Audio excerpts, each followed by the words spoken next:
Here are 32 must-know tips and tricks that I've learned from my over 2,000 plus days. Some are glitches while others are secrets that only the pros know. Let's get into tip number 1. Whenever you're fishing and you specifically want to catch only fish, you'll want to find ponds that specifically have these small ripples over top of the water. The reason you want to look for these ponds that have these ripples is that the ripples allow you to catch a fish 100% of the time. However, the main reason you want to look for these as well is because it'll let you find rarer fish easier, upgrading your fishing rod without having to spend time waiting for a fish to bite. Tip number 2. Whenever you're building your defenses at the campfire, you should never place down shelves, and you might be wondering why. This is because even though the shelves do stop melee cultists from reaching you, it does not stop crossbow cultists from shooting at you, which can cause problems, especially if you're AFK. The best defense you'll want to build is a base with log walls and then a layer of trees in front of those log walls, as they'll act as a double layer of defense, which is important as the cultists will try to jump over the log walls. Tip number 3. If you're constantly getting hit by crossbow cultists shooting at you, especially whenever you're exploring the map, doing the stronghold, or just defending your base from cultist raids, you can dodge their shots 100% of the time by using this simple trick. All you need to do is equip a melee weapon like the spear or morningstar, hit the cultist 3 times, and then jump in the opposite direction. This causes the crossbow cultist to get confused on where to shoot and will miss. Tip number 4. If you craft bear traps and plan on using them for hunting animals, or to use as defenses for your campfire during cultist raids, you might accidentally place one down and want to change the position of the bear trap. All you need to do to be able to pick up the bear trap is step on top of the bear trap, which causes the bear trap to activate and allows you to pick it up. This will also help you save resources, as you won't need to craft a hammer for picking up the bear traps. Tip number 5. Whenever you're exploring the map and see this cultist defense base,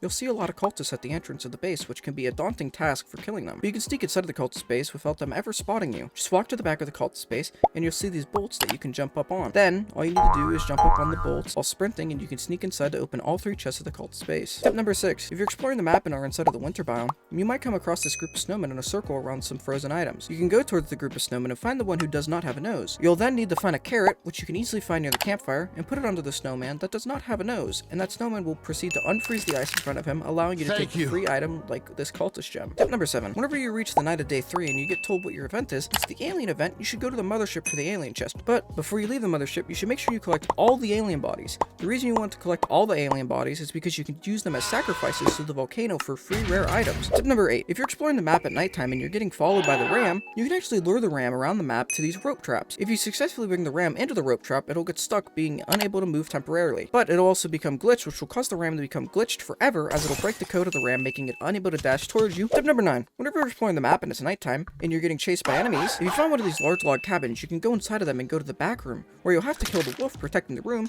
to hide inside of these boxes that you can actually sit inside of. This will allow you to be completely safe at nighttime from enemies and the deer. Tip number 10. If you're exploring the cave and reach the blessing area and you're unsure of what blessings to pick, one of the blessings you'll always want to pick is the blessing of the owl. The reason being is because of the fact that if you decrease the chance of rain, it'll also decrease the chance of thunder spawning, as the two of them are correlated together. Additionally, another blessing you should always pick is the blessing of the deer, as it allows you to have longer daytimes to explore the map more safely while also shortening the length of night. Tip number 11. If you're struggling to afford your dream classes like Cyborg or the Vampire, you should make sure you're always completing your daily quests regardless of the difficulty. The reason being is that daily quests provide you with 15 diamonds per day, which can easily accumulate to 600 in just a few weeks, as well as allowing you to stack up on event flames. Tip number 12. Whenever you're exploring the map and stumble upon cultist churches, you can actually loot these churches without ever getting spotted by the cultists. All you need to do is go right up against the windows of the church and begin looting all the meds through the windows, as the cultists will not see you since the windows block you from their vision. Tip number 13. Whenever you're saving the kids, you should stop charging into the pack of animals protecting the cave. Instead, what you should be doing is going to the top of the cave where the kids are inside and shooting down at the animals with some sort of ranged weapon like the cyborg cannon or the rifle. This will allow you to easily save the kids from the cave without ever getting hit by the animals. Tip number 14. Whenever your pets are low HP and you're feeding them food to heal them, every time you feed them,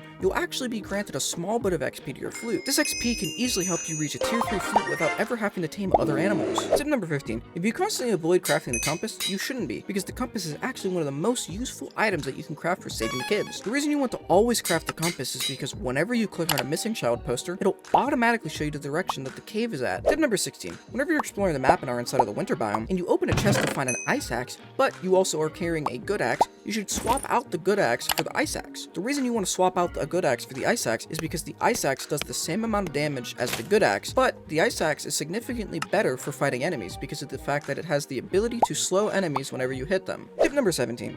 If If you're exploring the map and are near the upgrade station at nighttime, you can head inside of the upgrade station and jump on top of the door frame. This will allow you to go AFK during nighttime to prevent you from getting attacked by enemies or the deer. Tip number 18. You should always avoid entering the caves if you don't have any stews with you. This is because if you enter the cave without any food and go deep enough inside of the cave and go to the blessing zone and explode the exit, you will be unable to leave the blessing zone if your campfire isn't max level, which will trap you inside of the cave and can cause you to starve to death. Tip number 19. Whenever you're growing crops with farm plots and they spawn in new crops, you should make sure you're always eating the crops or saving them for later use. The reason being is if you avoid picking up those crops from the farm plots, it'll prevent the farm plots from being able to spawn new crops, which will waste your time and resources. Tip number 20. Whenever you're exploring the map and are inside of the volcano biome, if you find yourself constantly falling in the lava while exploring the volcano biome, the best way you can avoid taking damage from the lava is actually by crafting the infernal helmet. The infernal helmet has a secret ability that allows you to be completely immune to any lava damage, which can be useful when baiting cultists in the lava for them to die. Tip number 21. If you or your teammate are always crafting freezers, you should stop crafting them. The reason being is because they're completely useless and you're practically burning scrap. The reason you don't need freezers is because of the fact that food can be stored inside of your inventory infinitely, and the food also does not expire, allowing you to save that scrap for other items from the workbench. Tip number 22. If you're inside of the volcano biome and want the infernal sack or the infernal sword, you should always be looting these chests, which you can find at these two locations inside of the volcano biome. The first location being at the back of the ammo furnace, where if you don't want to have to fight any of the cultists, you can actually just run past them without any trouble and open the chest for free. The second lava chest location is located at the top of the broken down cultist church, which you need to parkour up towards to reach. Tip number 23. Whenever you're saving the kids but don't have any ranged weapons to shoot at them with, you can use bear traps to easily kill the animals protecting the kids. The bear traps will instantly kill the wolves outside of Dino Kid's cave, the bear traps will two-shot the alpha wolves at Squid Kid cave, and four-shotting the bears at Kraken Kids and Koala Kids caves. Tip number 24. Whenever you're getting attacked by cults, or you're exploring the map and have the oil drill blueprint, you can actually place down the oil drill out in the wild and climb up inside of the oil drill by entering it from the door, allowing you to hide from cultists or other enemies attempting to attack you. Tip number 25. Whenever you're taming animals for base defense, or just to have them help you explore the map, you should always avoid taming the mammoths, as they're very expensive, especially since they request 5 pieces of cake, and on top of their very expensive requirements for taming, they also do extremely low damage, only doing 30 damage per hit. Meanwhile, you can tame a polar bear, which is a lot easier to tame than a mammoth, and does nearly double the damage as a mammoth, doing 50 damage per hit, which makes it perfect for base defense and map exploration. Tip number 26. If you're trying to get onto the leaderboard and you want an easy way to get onto it, you should start by stacking up on stews by crafting all 20 farm plots and building an automatic stew cooker. All you're going to need to craft the automatic stew cooker is a crock pot and 4 range storages. Then you'll need to place the crock pot down, then place the 4 range storages facing outwards around the crock pot, but keeping it in the middle of it. Then you'll have an automatic stew cooker where all you need to do is collect crops and put them into the crock pot to get infinite stews. Tip number 27. Whenever you're exploring the map and you're with your teammate and you want to troll them, if you spot a ruby chest, tell them to come over to you and then start opening it before they get there. Then it'll force your teammate to open a golden chest, which will probably make them pretty mad. Tip number 28. If you're using the obsidian hammer from the meteor event and you find a spear or morning star, you should avoid picking it up or even interacting with those items. The reason being is if you do pick up those items,